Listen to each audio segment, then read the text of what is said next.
আজকে আমরা নাম্বার এবং পার্সন নিয়ে আলোচনা করব। তো সবাই ভিডিওটা দেখবেন।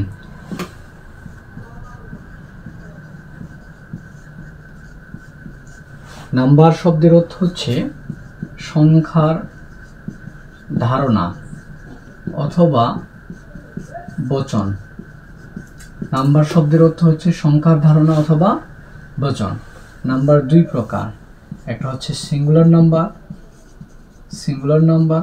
আর একটা হচ্ছে প্লুরাল নাম্বার। সিঙ্গুলার শব্দের অর্থ হচ্ছে এক বচন আর প্লুরাল শব্দের অর্থ হচ্ছে বহু বচন।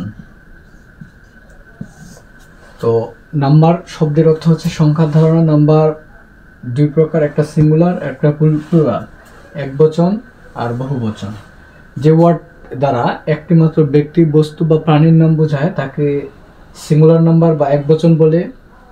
যে ওয়ার্ড দ্বারা একাধিক ব্যক্তি, বস্তু বা প্রাণীর নাম বোঝায় তাকে প্লুরাল নাম্বার বলে বা বহু বচন বলে। সো এক বচন কোনগুলো, যেমন আমি যদি বলি আই মানে আমি হচ্ছে একজন, সো আই হচ্ছে সিঙ্গুলার নাম্বার।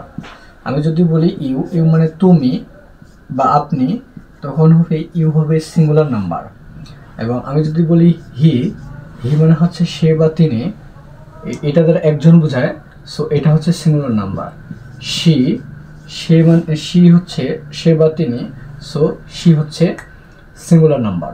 তো আমরা মনে রাখবো হি ব্যবহার করা হয় মূলত ছেলেদের ক্ষেত্রে এবং সি ব্যবহার করা হয় মেয়েদের ক্ষেত্রে। আমি যদি বলি ইট হচ্ছে বস্তুর ক্ষেত্রে ব্যবহার করা হয়, এর হচ্ছে একটা সিঙ্গুলার নাম্বার। যত নাম আছে পৃথিবী, এনি নেম, যে কোনো নাম, এটা হচ্ছে সিঙ্গুলার নাম্বার। যার শেষ বর্ণটা, যে নাউনের শেষ বর্ণ এস থাকবে না, সেটা সাধারণত সিঙ্গুলার। যেমন স্টুডেন্ট, যেমন আমি যদি বলি বুক, এটা সিঙ্গুলার নাম্বার, শেষে এস নাই।